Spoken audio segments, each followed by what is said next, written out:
Hey, it's me and Trey. Hello, people of the internet. You're so silly. This is, I'm letting the world in on like some of our chats that we have because Trey is always teaching me so much. And especially about, what is it? This thing called baseball. Which is now, it's your favorite time of year because what? Braves are back, baby! Go wake your daddy up. Go Braves! Go Braves!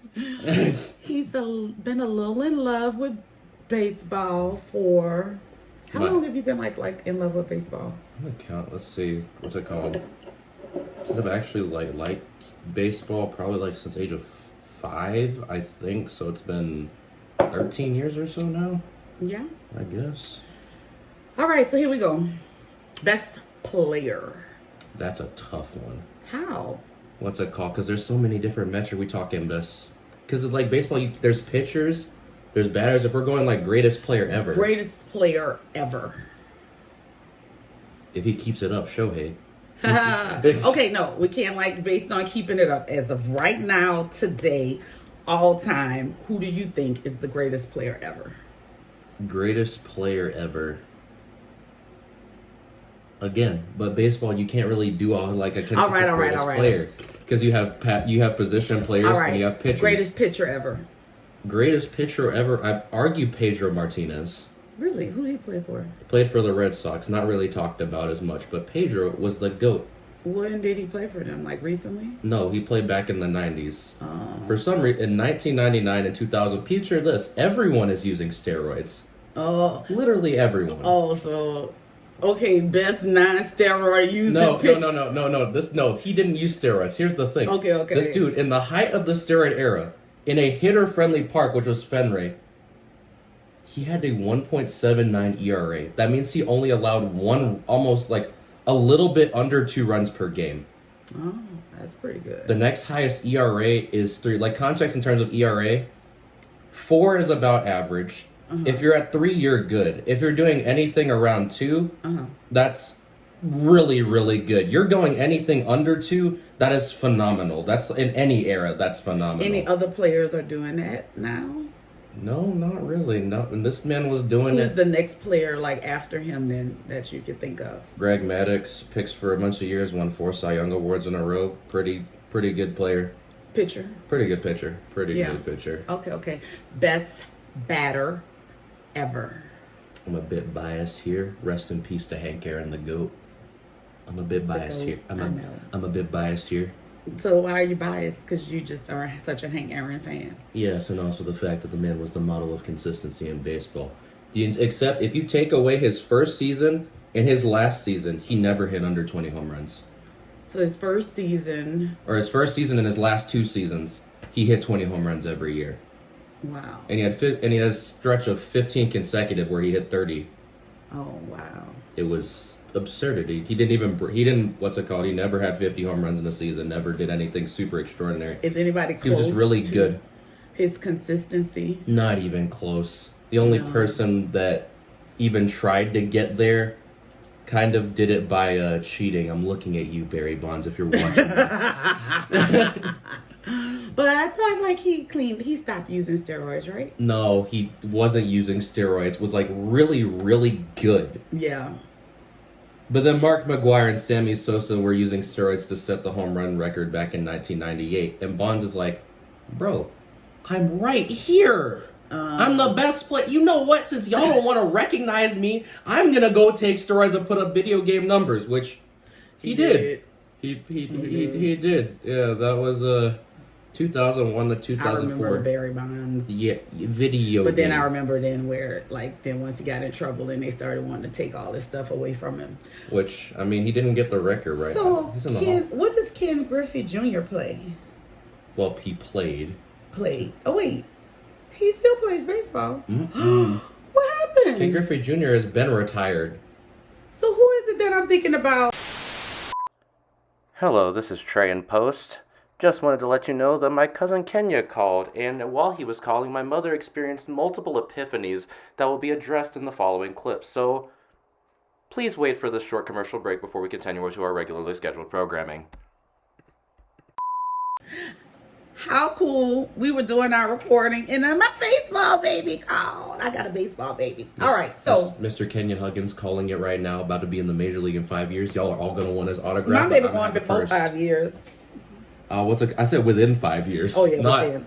I said within 5 years. But yes, I'm going to call it now. All y'all about to be jealous. All right. I'm about to have that so autograph first. how about what I just learned? Because I always be like, why do I get Ken Griffey Jr. and Freddie Freeman so confused? You people about to learn what I deal with on a daily. I'm going to just put that out there now. Did you know that one player is retired and white? And No. one player is not retired and black, African American? You're still wrong. One player is retired in black and the other one is playing in white. Oh, Freddie Freeman is white. Freddie Freeman is white.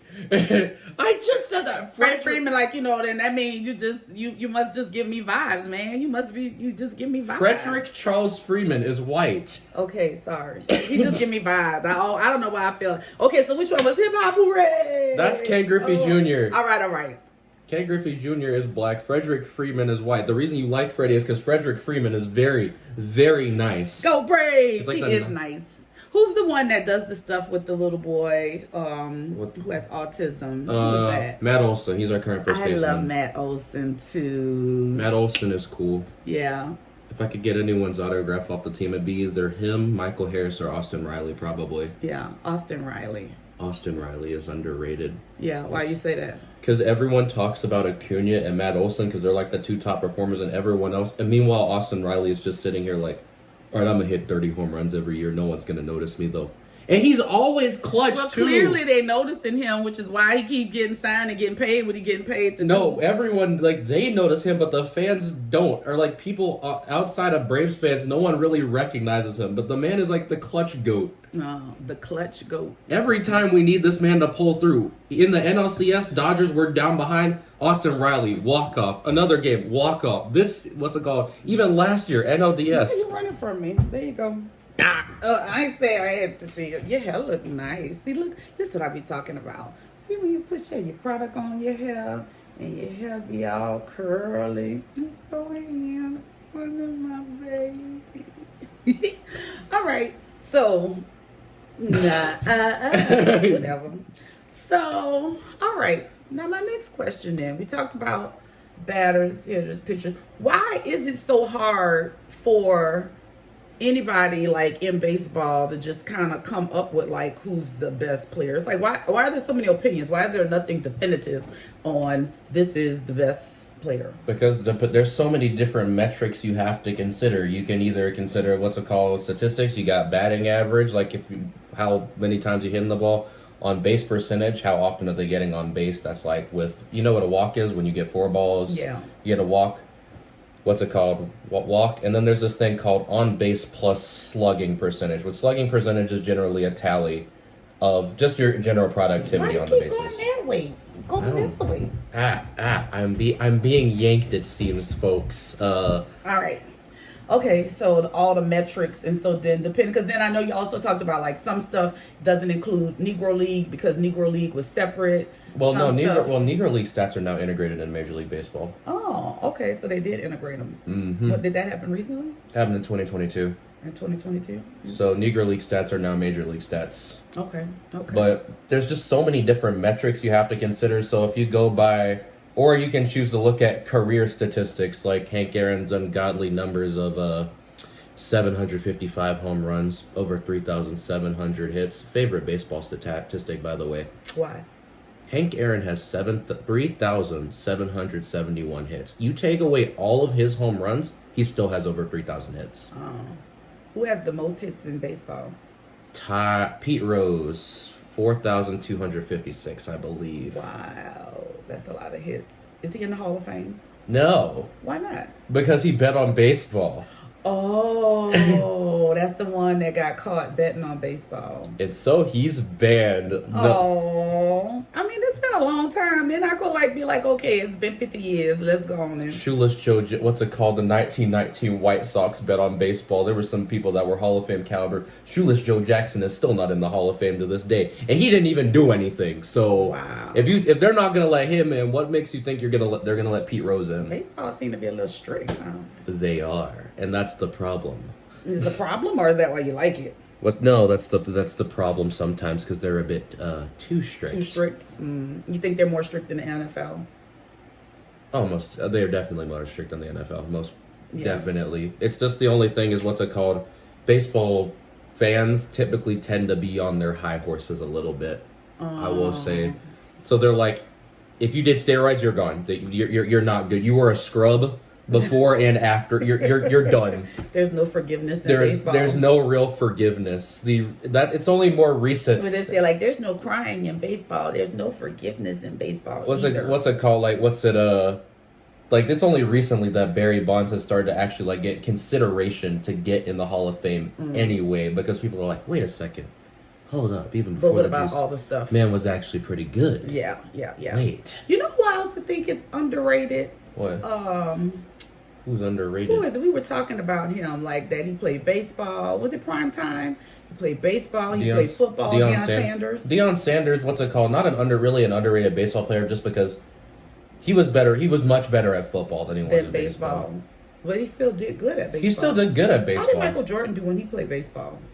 Ironically, another fun fact: he played in Double-A baseball for the Birmingham Barons. Everyone thinks that Michael Jordan was trash at baseball until you consider that, like, the Double-A's in the minor leagues, it's not the major leagues, but that's basically the cutoff for, like, actual somewhat bad baseball players. If you do good in Double-A, then you are, like, you're the top 97%. I mean, the top 3% in terms of, like, actual baseball players in the country. Oh, and Michael Jordan didn't do too bad in Double-A, actually. He actually did pretty good. I think it was like a 225 batting average. That's not great by any standards, but at the same time, this is someone who just retired from basketball, hadn't played baseball in 20 years. And then went to baseball. And went to play baseball. Yeah. So if you consider all this... How long did he stay in baseball? Only for 2 years, and then he said, I'm back. And the basketball people went crazy. And then he proceeded to terrorize the league for another few years. Yeah. Which also, I know that we're talking about baseball. We about to talk about basketball real quick, because there's a really fun what if. Michael Jordan actually wasn't as great as he could have been. Why? What if? Go back to 1999. Michael Jordan has just retired from basketball for the second time in 1998 because Phil Jackson has been booted from the Bulls. And Michael Jordan will only play under Phil Jackson because he's his favorite coach ever. Now, Phil Jackson wasn't out of the game as we know. He goes to the Lakers and wins some more chips with Kobe and Shaq. But Michael Jordan was still he was 30, what year was that? 99. Jordan was 34, 35-ish when he retired in 98. So he was still in play. Like, there's videos of him going back to the Bulls camp and just torching people in there just because he just felt like being good. He's that good. But this is the same person that had 8 40-point games after the age of 40. Yeah. There's a reason why we call him the GOAT. I know, right? So, after Phil Jackson went to the Lakers, Michael Jordan was like, hold up, I don't think I want to retire anymore. We got to go, Phil, hey, can you let me on, maybe? But unfortunately, in the summer of 98, Michael Jordan cut his thumb with a cigar cutter. It was a bad. He tore the tendon. Wait, no, not that thumb, index finger. He tore a tendon in his index finger with a cigar cutter. Oh. So by the time he came back in 2000 to play with the Lakers had in 2000 play with the Lakers had already won a chip. And Michael Jordan wasn't just going to go and go to a team that already had a chip. He wanted to be in the process of getting the chip. So then what'd he do? He just went to the Wizards and did what he did. Now, imagine if he hadn't cut his finger. What could have And he happened? went to the Lakers in 1999. Yeah. And he signed with them. As we know, the Lakers went on to win 3 more rings. That'd have been dynasty level stuff right there. No. You don't understand. If that happened and everything played the same, and they probably would have been better because they would have had Jordan, Kobe, and Shaq on the same team. Yeah, that would have been crazy. Meaning, if that all plays the same, Michael Jordan wouldn't have 6 rings. He'd have 9. Yeah, or more. And he'd be 9-0 in the finals. Yeah, and then that would make him where he would be known as the greatest. He'd be the undisputed GOAT at that point. LeBron couldn't catch him. He's starting to catch. LeBron is like, nowadays it's kind of a toss-up whether LeBron or Jordan is the GOAT. Mm-hmm. If that happens, Jordan's the GOAT. If that had happened, Jordan's the GOAT. That's done. That is a done deal. 9 rings, 6 of them you went to yourself, and 3 three-peats. Wow. 3. That's 3 times Uno, dos, tres. 3 three-peats. Trey, that's how he's Trey. Yeah, He's 3 first, second, he's the third. Uno, dos, tres. Gotta love the number 3, boys. Obviously, Daryl Easter III is the best Daryl Easter, just because 3. Notice how he started whispering that works. because his daddy in there sleeping. And when that Daryl V. Easter, if you happen to watch this, I'm about to be Here's the thing. We don't care. We about to go. We about to have to box because I'm sorry, I'm the best. That's just how this works. Silly. I learned so much when I talk to you, especially about baseball. I learned so much about so much stuff. Much appreciative. Yeah. We love to teach, and also to be fair, you teach me a lot of stuff about life just by being here. Oh, I love you. Love you too. You're my favorite. Don't tell Joshua because he's my favorite.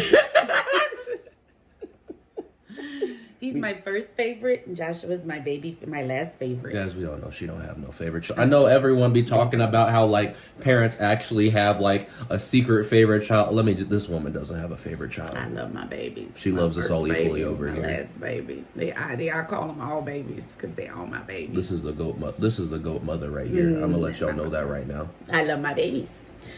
All right. Yeah. Well, we signing out now. Some of the stuff is impromptu, but. Some stuff, man, it's usually always something that's going to be pretty funny because I don't know a lot about a lot of stuff. Not a lot of stuff that boys know. My mom had 2 girls. I grew up around also my bonus mom. I have a bonus sister. It's a lot of girls. And then I also pledged. I've just been around a lot of females. So I did not play sports. I did not, I wasn't into sports. I only started getting into soccer when I married Daryl because Daryl played soccer his whole life.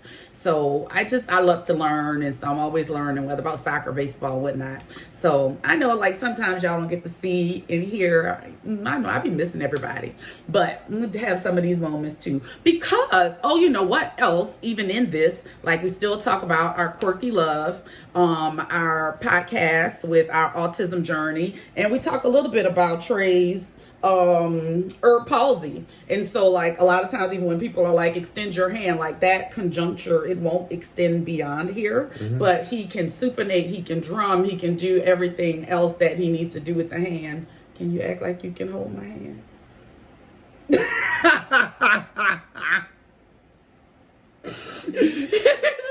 So, but then when he was born, it was paralyzed. So I'm going to also have him come on and talk to us a little bit about his autism journey. Because, I know that's it's ongoing. Autism is a superpower. I'm going to let y'all know this right now. It is. That's how you raise them up. It's a superpower, baby. Special ability, no disabilities. How about it wasn't until he went to the orthopedic doctor at 13 and they told him to put both of his hands up and he was like, one of my arms is shorter than the other because I had never told him about the Earth's policy. I just was like, you just in therapy. Just do the therapy that people tell you to do. But I think that's important. I think it's important. You don't need no extra excuses on why you can't do anything. Because if I probably would have made excuses on, you can't do that or you can't drum or he would not have. So now he can do absolutely everything with that right hand that he wants to do with it, and still is ambidextrous with the left hand. So Ironically, this has been trained so much, this hand is actually less dexterous than this hand, which is funny to me. Yeah, because we had to train that one a lot. So now I'm learning, I have to do finger dexterity exercises with this one so I can have them both equal. Look, this is faster. Yeah. All right. Another story for another We day. love you, folks. beautiful people. Take care, people on Bye. the internet. Godspeed.